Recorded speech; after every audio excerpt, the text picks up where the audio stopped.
All right, guys, here we go. 2013 Fiat 500 Sport, front wheel bearing replacement. Quick overview. All right, here's the tools you need. You need the bearing separator kit. You're going to use the large bearing separator. You're not using the slide hammer kit. People tell you in a lot of the videos they use it to get it out. Yeah, I don't believe them. Trust me, it doesn't work. And you need the bearing press kit. Don't care where you get it from. You're basically going to use this one, this one, this one, and and that, and this one. All right. Follow the directions for the kit. You'll easily figure it out. What I wound up doing was, you clearly pull the wheel. You clearly pull the caliper. You clearly pull the studs and the studs that hold the rotor on. You're going to pop the nut off for the axle. You're going to drop the lower ball joint. You're going to pull it out, pull the axle out, throw the axle aside. Put the lower ball joint back in. You don't have to put the bolt in. It's just going to sit there. All right? So now imagine you just have the hub here. Then there's the bearing, and there's the snap ring on the bearing, and there's the wheel speed sensor. You're going to pull the bolt. I think it's like a 30 Torx. You're going to wiggle it out. It wiggles out reasonable. You know, make sure you clean it and stuff. You know, that kind of shit. You're going to pull the snap ring. Snap ring comes out with like, you can just use a pick. You can use a screwdriver. You're just going to kind of walk it out, and the snap ring comes out. Clean the snap ring. It'll be fine. All right. Then, once the snap ring's out, speed sensor's out, everything's apart, you're going to get the bearing separator. I use the large one. Now, right there. You're going to put it in just like this, with this side facing the hub. The hub. Actually, here, I'll show you. There you go. It's going to go in, I guess, behind it. And you're going to tighten it up. Make it nice tight. Get your little 3/8 impact or whatever. Run it tight behind it. Make sure it's really pushing on that hub. All right? Then, me personally, I anti-seize the stud holes, whatever you want to call them, the stud lugs. Put four lugs in. Start crisscross tightening them, so I got to push as far in as they'll go, which was walking the hub out, leaving the bearing in. And then as I would go, I would back out the bolts, tighten down this further, taking up more space, and then running them back in. You want to do it a couple times, and then it's almost out, but it's not quite coming out. And you wind up having to put something behind one of the studs, in between the bearing separator and it. And as soon as you snug it down, it pops right out. So you got the hub out, no drama, no air chiseling, no taking the knuckle off and having to get the car aligned. None of that shit. It pops right out. Now for the inner bearing. That's where the other kit comes into play. Now,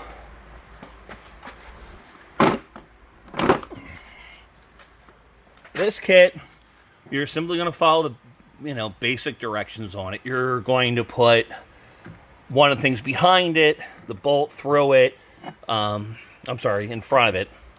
You're going to put this on the inside, and you're going to push the bearing inside here. Definitely this one, the smaller one fits nice, but the bearing's going to get pressed into it, and it's going to get stuck. I ran the old one out with an impact. I forget what size socket it was. It was like a 1 5/16, it might have been, something like that. Because I know I use an 1 5/16 wrench because I put the new one in by hand. I just cleaned everything out real nice. Hit it with some air. Hit it with some penetrating fluid so everything had a nice coating on it. And then I walked it back in. You'll figure it out. If you're doing this, you're not dumb.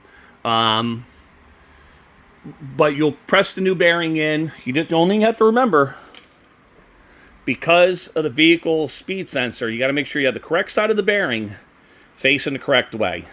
There's a metal shield, which is missing on this one. The metal shield faces out. The ring, I can't remember what they call it, a tone ring, I forget. The ring faces in because the sensor, the wheel speed sensor sits like over the ring like this, like my finger. So that's how that works. So you're going to press the new one in, put the snap ring on it. You got to clock the snap ring to where the space in the snap ring is up top here in the corner, aligned up with the hole that you're going to see for the wheel speed sensor. All right? And then you can put the wheel speed sensor in if you want. That would be fine, because when you're going to press it in afterwards... actually, no, I wouldn't. Even though the press kit's going to allow... Yeah, just for shits and giggles. When you do the press kit... because you're going to press the hub back on. And you're going to want... Yeah, because you're going to press the hub back on. I would not put the wheel speed sensor back in. I didn't put it in until the end either. But the snap ring might move on you. You got to make sure you have to tap it around with a long screwdriver and a hammer to get it lined up again. But as far as pressing the hub back in, you're just going to use the kit. It's not a big deal. The drama for me was going through all the grief of getting everything taken apart and following the shit on YouTube videos that everyone was saying, thinking this is the way to go. And you just kept buying shit that was not useful and doing extra stuff. So, thank God I wasn't in a hurry. I'm on vacation this week, so I'm just kind of hanging out, So, to reiterate, you're going to pull the caliper, obviously. You're going to pull the wheel, obviously. You're going to pull the studs and the rotor, obviously. You're going to pull the ball joint, pull the axle, slide it aside, put it back in the ball joint. You're going to get the bearing press kit. You're obviously going to pull the the wheel speed sensor out of the way and shit like that. You're going to install the bearing press kit. You're going to use the studs to walk the actual hub out. The bearing will be left behind. You'll pull the snap ring out. You'll use the bearing press kit to push the bearing out. And then you're gonna clean it up, take the new bearing, make sure it's facing the correct direction. You're going to put it in. You're going to press that bearing in, put the snap ring on it so you know everything's lined up and it's pretty. And then you're going to take the hub and you're going to put the hub in and you're going to use the press kit. And you're going to press the hub in completely. And when you put it in, there's going to be play. It's going to feel weird. It's going to wiggle a little bit until you put the axle in. The axle is what takes all the play out. It feels great. You're gonna put the speed sensor back in, put the other shit back in reverse. It's now that I know, it isn't bad, and the bearing press kit you'll use again, and the and the hub press kit you're going to use again. So they're both good investments. The slide hammer thing.